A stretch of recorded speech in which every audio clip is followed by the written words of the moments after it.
Got it. Hi, everybody. Teresa Lisum here. Thanks so much for jumping on and listening to what I have to share with you today. Today, we're going to be talking with Linda Bucher about how she reinvented herself at the young age of, was it 45, I believe? 45, yeah. 45. With the point being, you can reinvent yourself at any point in time, at any phase of your life, irregardless of what age you're at. As long as you have the intention and the motivation and the passion, you can do the same. So, Linda, if you could share with us a little bit of previous to that change, that transformation, and then how you took steps to make that reinvention, that transformation of yourself, please. Absolutely. So, um, let's see. So I was going through a program to become a life coach, and one of the things that we had to do was bullet point our life story. Mm. And when I bullet pointed it, something really important occurred to me. And what it was is that I had been living life feeling as if, although it looked really great on paper, I was unfulfilled, um, unhappy, felt guilty about being unhappy because why would I have the world by the ass? Why should I be unhappy?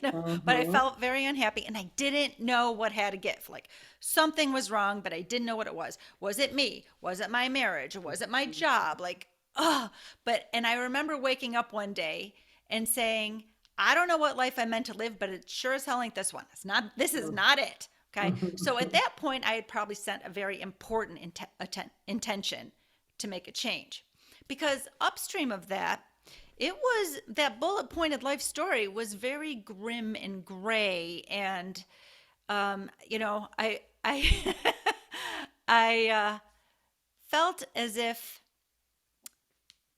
there was no like remember reminds me of like in like it's Christmas time, right? So like Rudolph the Red-Nosed Reindeer, the Burgermeister, Meisterburger, and everybody's in gray and it's all drab. There's no like color in that part of the cartoon, Mhm, right? In mhm. and that's just how it felt. So I had created this program a while back with a couple of videos, and I start out with explaining this little life story about I'm in this gray existence and it's dry and parched the land, and there's this sign and it's falling off its hinges and squeaking and clacking, and if you got close to the sign, you would see what it says. It says Victimville, population 1. Mm, mm, Linda, mm, and then if you went in, you'd see it was a prison. There's nobody else there. It was just me. mhm, And was the door wide open? Yes. But was I willing to pay attention to that? No. And I was dressed in drab gray. But some days I'd put on my fancy martyr crown just to like spruce up my outfit and tell everybody what I had to endure. So, like I had to endure things. For instance, I'm not going to go all the way back. I'll just, go a little bit back. So I was infertile. I had tried a long time to have children and couldn't do it. Went through 5 years of infertility treatment, stuck mhm, myself in the leg with all those mhm, hormones, suffered the indignities of artificial insemination, 5 years of that. mhm, And all those hormones, they take a toll on your body. And when that it just didn't work. So then I had everyone else is having fun in the backseat of cars or whatever. And here I am having to go to Russia to adopt my children, which was a, each one was like a year-long process. Each one mhm, costs tens and tens of thousands of dollars. It was very expensive. It was not easy. It was scary because I was going to a foreign country. So I mhm, adopted my three children. My husband was an alcoholic, and that was very difficult on the marriage and on the family because of course, I had to hide it from everybody. No one could know except me, because then what would it say about me that I was mhm. enduring all that, but Right. privately, I suffered. And then when my kids were 3, 5, and 7, my husband just didn't wake up one day. He died in his sleep. Mm, So then I was a sudden widow and a single mom of three small, grieving, adopted children who had already felt abandoned from their birth parents, and now right. their father dies.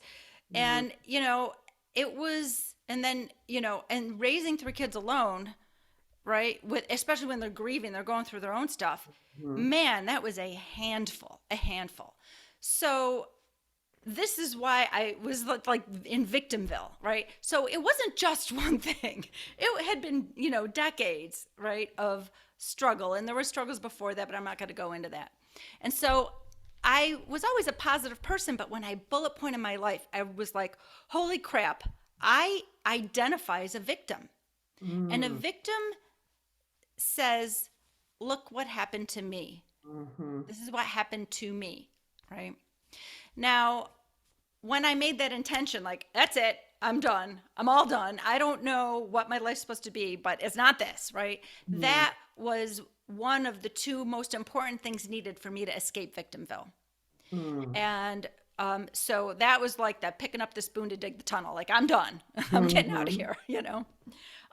And I made that decision to get out of there, not just to stop my own suffering and my own disappointment in myself for having identified for a victim for all those years and never even like looked at myself. I wasn't introspective enough to notice that for decades, right? And I was angry at myself for having settled, right? Mm. So those were a lot of reasons to set that intention, but the most important one was I wanted my legacy to my children to be that if you don't like your life, you change it. That's what was super important to me. Like, I, you know, that's what I wanted them to see in their mother. Like, oh, you've been dealt a Mhm. crappy hand. Guess what? You can change it. Right. Yeah. So that was a big motivation of setting that intention. So intention was the first thing I needed to make the change. The second thing was belief. I love to teach my clients about what I call the belief continuum. No, so a continuum is like a long stretch of things that are closely related, but when you get from one end to the other, they're vastly different. So the Mm. belief continuum is at one end, there's like impossible when pigs fly, Mhm. not bloody likely, right? Then could I have a better life, a life where I'm not settling, where I love to wake up every day. Like, there was a point where I must have been at that end of the spectrum, right, of that Mhm. continuum, because I didn't think it could be better. And your friends, they try to tell you, but sometimes you're just only ready to you status quo is all you have the energy for. I get it. I was Mhm. there for a very long time. And then somewhere in the middle of the continuum is the belief of possible. Now, possible is a very magical place because until Mhm. you get to possible, your brain will not ask you the magic question. And the magic question is how? That's the magic question. Without that question, you're going to stay at that other end of that corridor, which, by the way, has no windows and no doors, and it's just gray. Did I mention it's gray? Okay. So when I got into the middle and I was like, how has anyone ever anywhere reinvented their life? Has it been done? And the answer, of course, was yes. So then I was like, well, how did he do it? How did she do it? How might Mhm. I do it? Mhm. Right. So when you start to ask yourself that question, that is tipping. That now my tunnel that I'm digging out of Victimville, now I got like a big auger. It's not just a spoon anymore. I'm like digging through because I'm moving my belief to around down this continuum where it gets Mhm. to likely, um, inevitable. Like, that's inevitable. But you know what's beyond inevitable is the belief that it's already done. And Mm. whenever I utter those words, I get such a peaceful energy. It feels so amazing. So if there's something you truly desire and you can get your energy to it's already done, now you've just rocket boosted that intention and it's going to happen quicker than you think. Okay?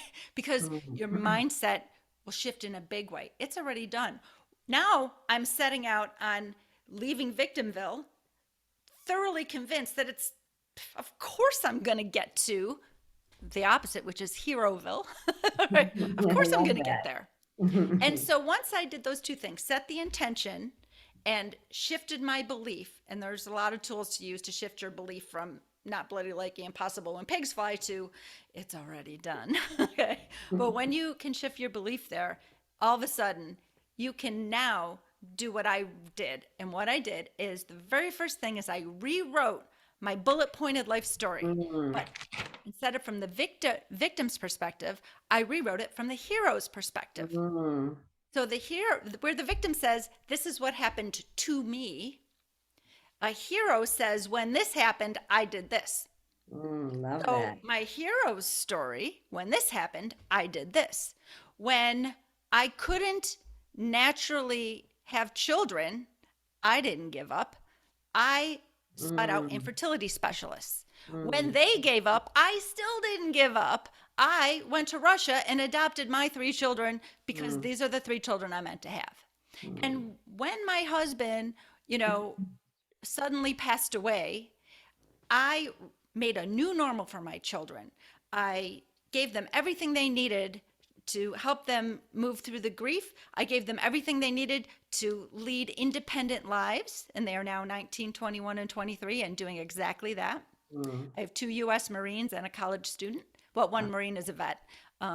So it's been beautiful. So I just saw it was the same story, but I saw it differently. When this Mhm. happened, I did this. When this happened, I did this. That's how a hero thinks. And that right there was the beginning of everything, because then I've reinvented my life so that now I am living in a new home with the man that I was meant to be with. He is the love of my life. We've been together 12 years. We still do date night every single Tuesday. Mhm. If people were looking in our windows, they'd be like, are they really hugging like 5 times an hour? What's wrong with this couple? We've never even had a fight. I'm not kidding, in 12 Mm. years. Oh, Um, and so it's just, I wake up every day so excited for the day. I work with the most amazing clients. I love having my own business. My kids are independent. Of course, they still call me and ask for advice, but they're really doing well and taking responsibility for their own lives.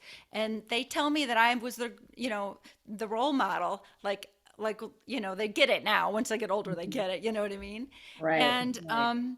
I have so much freedom, and now there's no settling and there's nothing missing. I have everything I ever wanted, and I found it within myself because I started with the Mm. belief and the intention to reinvent my life. Wow, love it.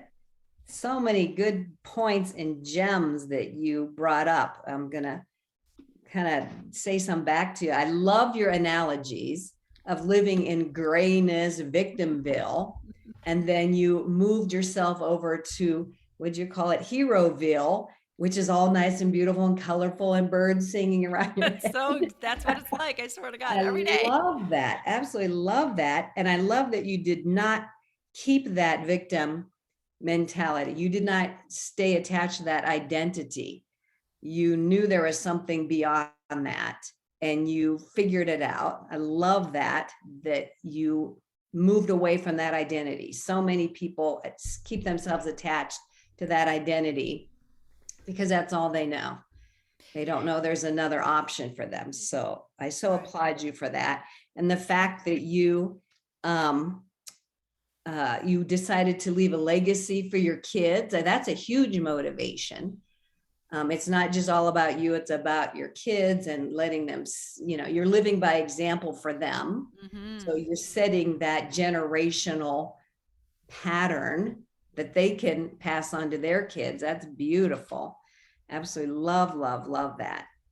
Um, and to get yourself from victimville to just that belief in something different is possible. And so you used a lot of tools to get yourself. I know for me personally, I had to, again, set the intention, make the decision, and then figure out how to get there with little tools, little baby steps, whatever I could use to get me there. Is that, Mm-hmm. we're pretty similar in that way? Yes. Yeah. Mm-hmm. Yeah. Baby Yeah. steps are all you can start with. Yeah, exactly. Well, sometimes I think people think it's a huge shift, like boom, you wake up one day and everything's different, which it can happen that way, I think. But for most of us, it's those little baby steps that you have to take every single day to create Mm-hmm. this awesome life that you Right. want. Yeah. Yeah, so many things I could talk about. You just Me brought up too. so many things, and I so applaud you for looking back at your life, rewriting your story, Mm-hmm. and emphasizing everything that went right and the risk that you took and the things the decisions you made that were moving you forward instead of holding you back. I think that is huge, absolutely Right. huge to look back at your life and then just kind of change your perspective on what took place. Mm-hmm. So I Exactly. applaud you for all of that. That is fantastic. Thank you. And so I think we have to wrap it up here, but I would love to talk even longer, but I don't want to go too long. But I so applaud you. I so admire you, respect you. You're an inspiration to me and hopefully everybody else, that you took the reins. Again, you decided you needed to make a change. You moved yourself from victimville to heroville. Love that. Applaud you for that. So thank you so much for sharing that. I hope that others can see that happening for themselves based on what you've shared. So thank you so much, Linda. Appreciate you. And Well, I just want you, like, people to know that are watching, she is the Go Big coach. So if you want to go big, she's the woman you wanted to connect with. So I think, can you tell them where they can connect with you just in case they want to reach out to you? oh, absolutely. Probably the easiest way is to go to my website, lindabucher.com. That's LindaBucher.com. And go to the contact us form and send me a note because it goes right to my inbox and then I will email you back. So that's the easiest way. She's got a nice website with some blogs on there. So I think you'll enjoy that. But thank you so much, Linda. So appreciate you. Thank you, everybody who is listening to this. And just know you can reinvent yourself as well. You just have to set that intention, make that decision, and look for people to support you. You don't have to do it alone. You can actually find people that will help you take those next steps. So thank you so much, everybody. Teresa signing off. Thank you so much, Linda. Thank you for having Bye. me. Alrighty. Bye bye.